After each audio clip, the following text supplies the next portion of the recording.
little aloha in our day. Spread a little aloha around the world. At breakfast with Bob. Thank you, Poncho Man. Welcome back, everybody. Breakfast with Bob, our Not Quite Kona edition. My name is Bob Babbitt. We are brought to you by Master Spas, As Fuels Go Longer, Hoka Let's Fly, Form Smart Swim Goggles, Zoot, the original triathlon brand, Premium Plus Sports, and our Challenged Athletes Foundation. In our first 30 years, we've now raised $159 million and sent out over 44,000 grants to challenged athletes in all 50 states, 73 countries, and most importantly, in 105 different sports. Our next guest has a new book out. His name is Doug Morris, longtime triathlete. How you doing, Doug? Good, Bob. How are you this morning? I am spectacular. So tell me, take me back to when you first got into this silly sport. Did you come in from a running background, cycling background, swimming background?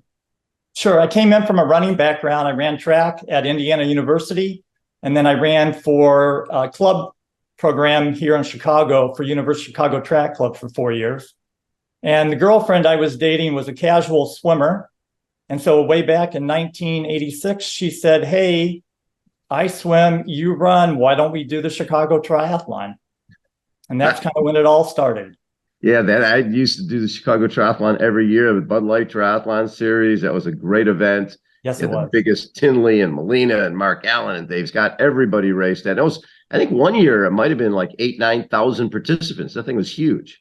Yeah. So the first year I did it was 3,200, and that set the world record for the most ever at that time.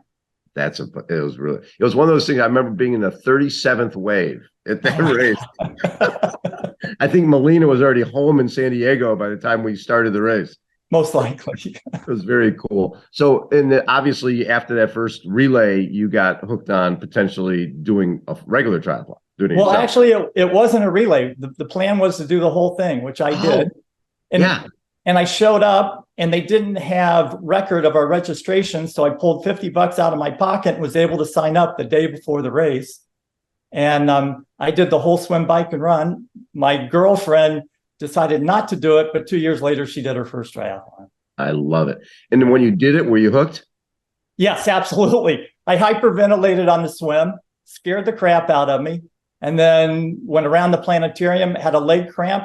But, I hit the bike, loved downtown, and I, of course, excelled on the run, and I was hooked thereafter. The fun part about the race back then, with swimming around the planetarium, so people could walk next to you. Your family could walk next to you on the sidewalk and watch you swim, which doesn't happen very often. Not anymore. And then you ride Lakeshore Drive. You're blocking off Lakeshore Drive for us to do this triathlon thing. Then you're running along the lakeshore. It's such a special event.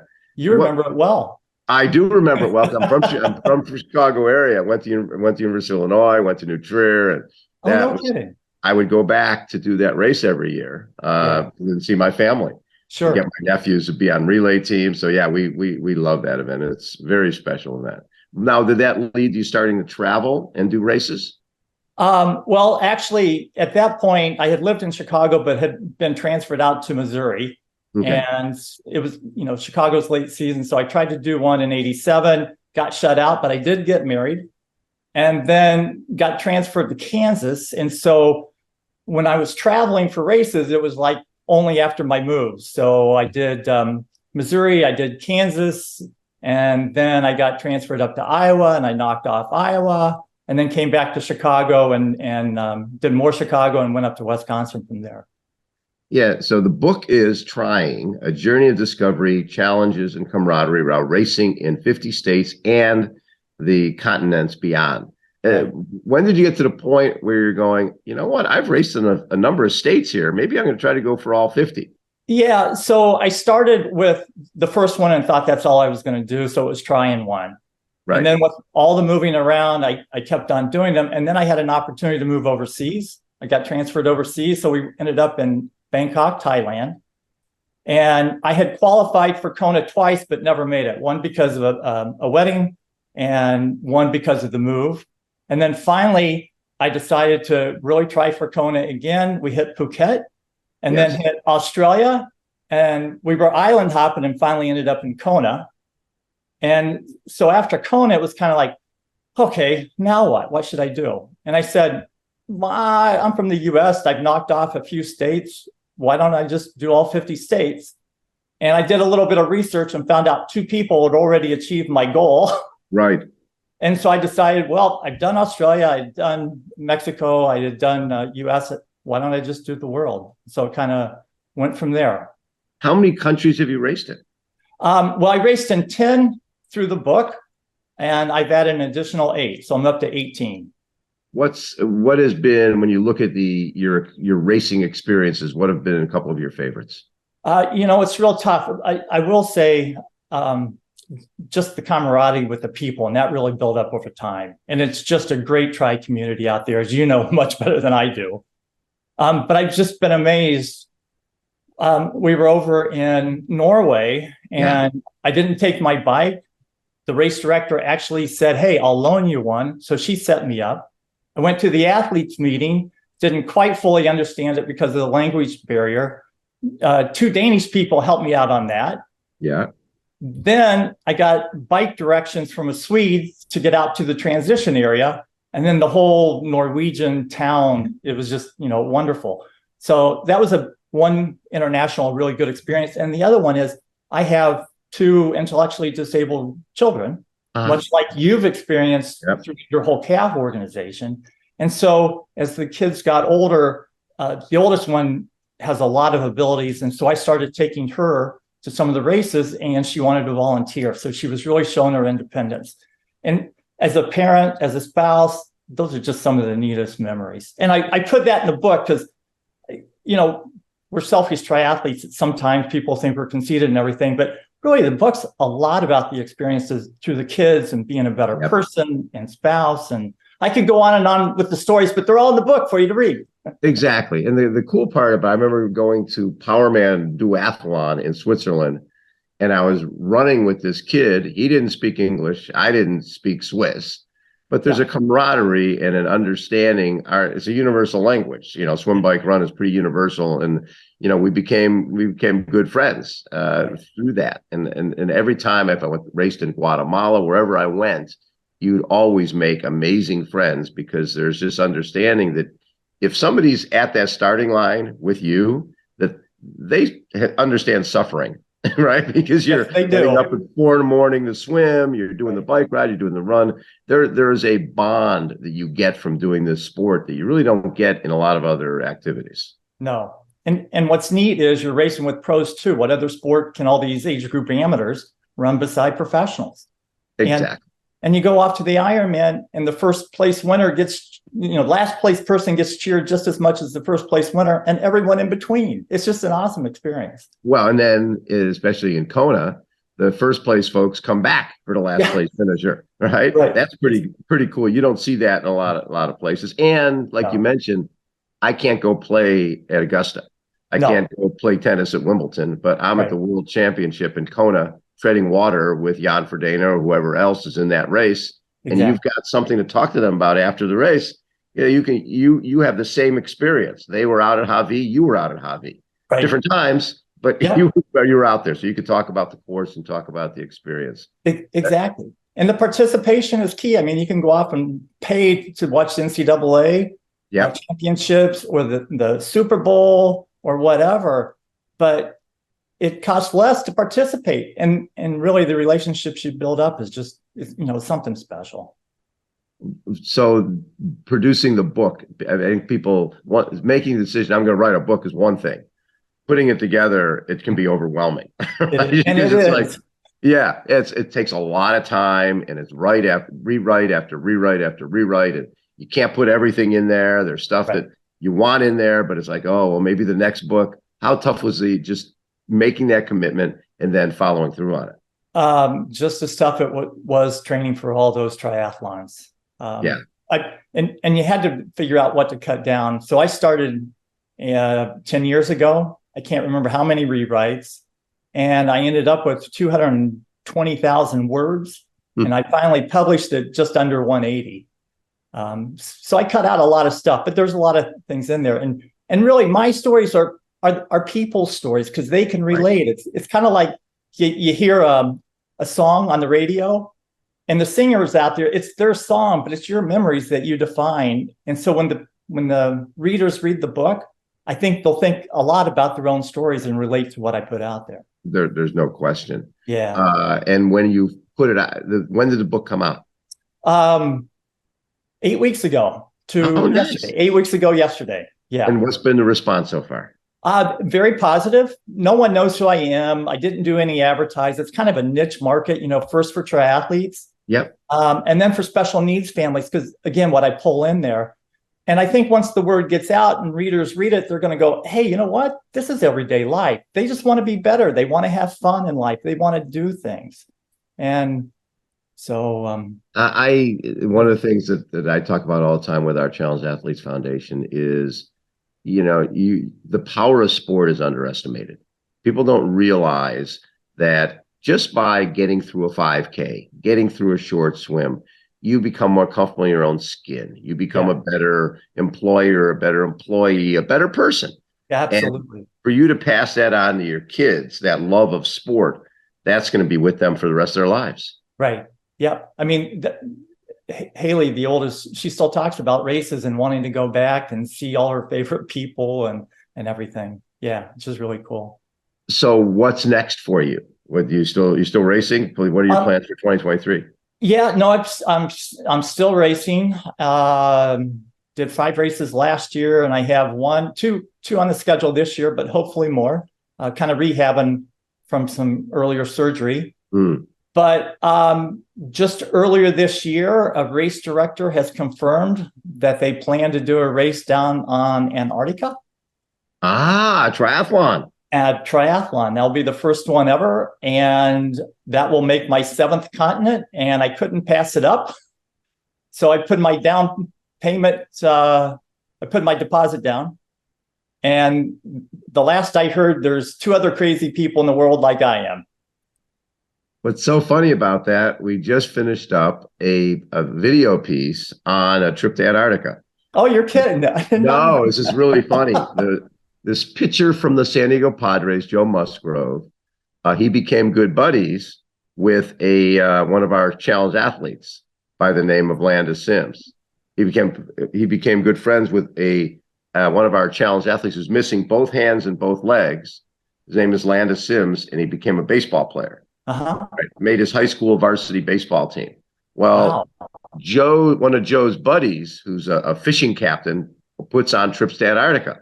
And he decided to take Joe to go see if he can throw out the fastest pitch in the history of Antarctica. Really? Yep. And then Landis came, and along with Roderick Sewell, who's a double above knee amputee who finished Kona in 2019. And then the 4th challenge athlete, Justin Fonksava, who's a javelin thrower from a wheelchair. He was actually high school graduate in Arcany, Iowa, and was shot in the back in a McDonald's parking lot, became paralyzed, and went on to get the bronze medal in the javelin. And one of his lines, which it always strikes me, is I have to live life through the windshield. If you live life through the mirror, you just be bitter all the time. So those guys all went to Antarctica. I'll send you the piece of video. It's like a 20-minute piece of video that the producer of the Landis film just put together on the trip to Antarctica, where Joe threw an 88-mile-an-hour fastball. And Landis threw a 44-mile-an-hour fastball. So when is this Antarctica triathlon? Tentatively, I think on January 20th. Exact date depends on flying over from Argentina to the island. So that's good. So they did the Drake Passage, and 2 days of hell getting through the Drake Passage. I'm glad you're flying. That's a way better idea. Yeah, the race director's been putting on one of the marathons down there for years. Okay. And so he just decided to tie in a triathlon this go around. So where were you? You better get used to some cold water, my friend. Yeah, I've got like 5% body fat or something. Yeah, it's my big worries, but I'm just gathering as much information as I can. I'm going to get a bathtub of ice and maybe even hit a pond lake here in December or something. We'll see. How far is that swim? Well, so they've said it's going to be at least 200 meters, so it may be 400 meters, 2 to 400, but Wow. it will be a 40K. The plan is a 40K bike and a 10K run. And But yeah. we've got to use some common sense. We're not. The 40K bike, will it be on the snow or? It again, it depends on kind of the weather, how bad Yeah. the winter was, and how much snow is around. But most of the marathons kind of on gravel. Sometimes they have to go through a stream or something. So Right. I don't expect it to be smooth as glass, new pavement like some of the Yeah. races I've had experience elsewhere, though. Since you've been racing since the 80s, how have you had to adapt to age in terms of your training? Have you more strength training, less running? What have you had to do, or haven't you had to do anything? Oh no, I've had to do some stuff. So part of it is just time limiting because my wife's given up a lot as I've worked a lot, especially the overseas assignment, and just trying to be a successful person. So Right. over time, it's kind of sometimes you're able to put in a lot, sometimes not. But as I've aged up, I just try to be as flexible as I can. And I bike more because it's not as hard on the legs. I can Yes. swim more, but it's kind of catching up in the shoulders area. And what I don't put in the book, because it's going to be part of the second book, but I actually had my left hip replaced 4.5 years ago. And I worked with a doctor out of University of Kentucky, and he goes, look, we can get you back to doing your sport. And sure enough, I did 3 70.3s back to back to back in 3 weekends for my comeback. And he put me back together again, but he coached me, mentoring me all the way through. And then unfortunately had the right one replaced back in January of this year. And he's working with me again, saying, you know what, you hold off this 6-month period and we'll have you back at it. I haven't shared that with a lot of people, but it's online if you look. It will be part of the second book if the first one's successful here when I follow it up with the Antarctica. How's that for an answer, Bob? That's a good answer. And it's fascinating, too, because I've worked with a number of folks who've had hip replacement, knee replacement, that type of thing. And a lot of times the doctors say, hey, once you've done this, the hip or the knee, you shouldn't run anymore, right? Yep. You should keep, and so, but then I've had other buddies who are doing double Ironman, triple Ironman events after having hips replaced. Right. Obviously, your doctor is feeling that, hey, it's as long as you probably keep your running under control, you can come back. I talked to 4 different doctors, and I didn't go to the one that gave me the answer I was looking for. I went to the one that had the technology and the confidence and the knowledge to do it. You can find out any answer you want out there. Right.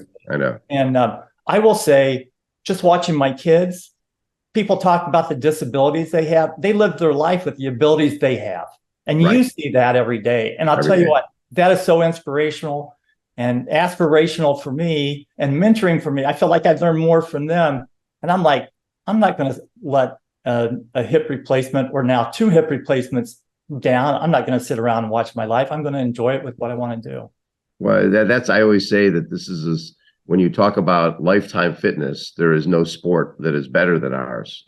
Years ago, we had a guy named Bill Bell who was he didn't get into the sport till he was 55. And then every few years he'd call me up, because back then it was the age groups were 55 to 59 and 60 plus. Right. Yeah. And Bill would call me when he turned 66. He's like, I can't compete with those 60-year-olds. What the heck? So I'd call USA Triathlon, and then they'd add 60 to 64, 65, 69, and Bill would age up again. They'd add, I think now they have 90 to 94, 95 to 99. Yeah, I don't think it's another sport that has that. No, and the guys are out there still doing it. It's amazing. I know. And the 40, 50, 60s, those are the biggest age groups in some of these races. Absolutely. And it's just real neat. People all sexes, all backgrounds, everything. It's a great tri community. I can't say that enough. Well, I always say that our sport is an equal opportunity abuser. It doesn't care if you're big or tall or missing a leg or in a wheelchair. Get from point A to point B. You're a triathlete. That's really what it comes down to.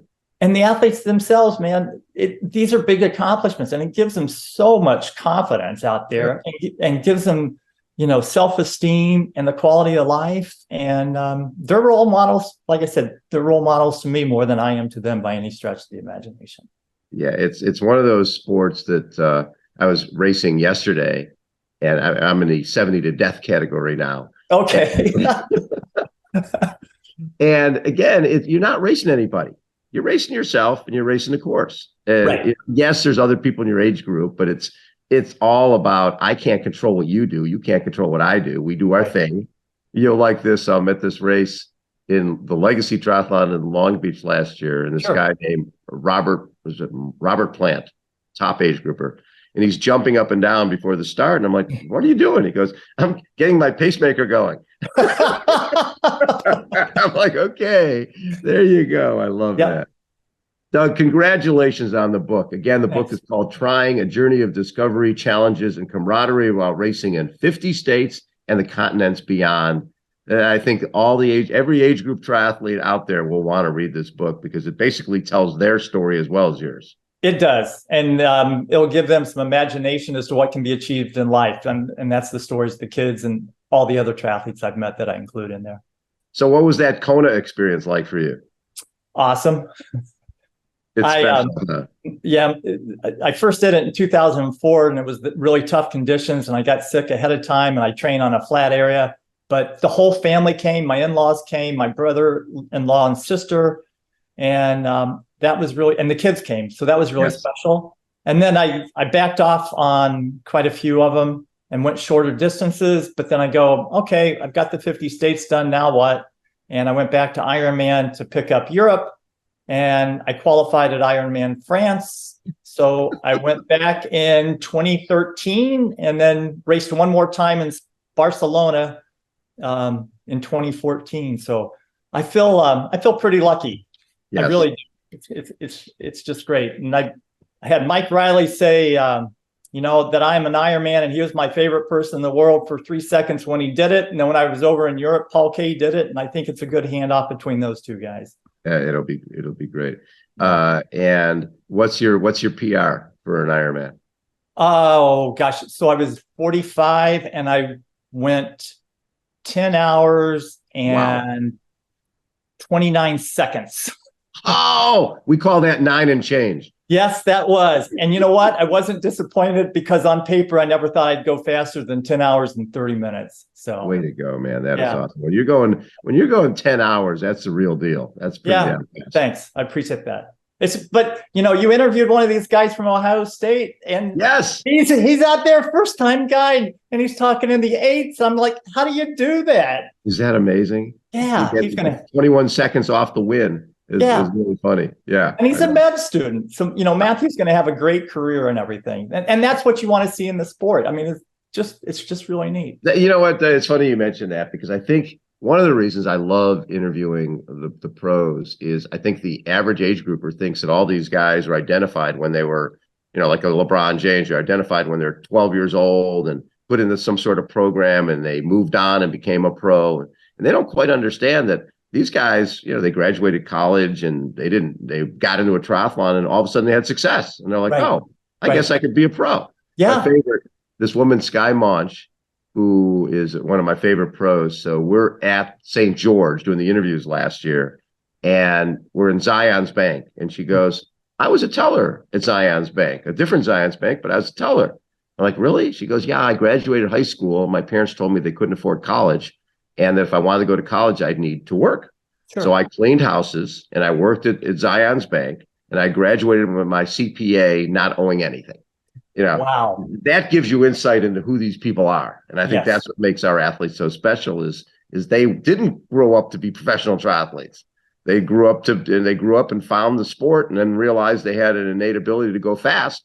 And then they became pro triathletes. And so, which means they were age groupers. They were us. Yeah. And they can relate to us. And that's why I think the camaraderie between everybody is so strong. Exactly. Doug, thank you so much for taking time. Congratulations on the book. And is Amazon the best place for people to get the book? Yeah, that's the only place. I did it all myself. Well, not all myself, but with my friends to make it happen. So we didn't publish, and Amazon's the easiest and most time efficient and everything. Love it. Well, Great. stay healthy, and Will do. hopefully we'll see you at one of these races coming up. It'd be great to meet you in person, and thank you very much for having me. And good luck with CAB. It's a great organization, and you're helping a very underhelped group of people in the whole world. Thank you, Doug. Keep doing what you're doing, brother. Appreciate it. Take care. Bye. Doug Morris has been our guest, everybody. Again, Breakfast with Bob, Not Quite Kona edition. Thanks for tuning in. We'll catch you next time. See ya.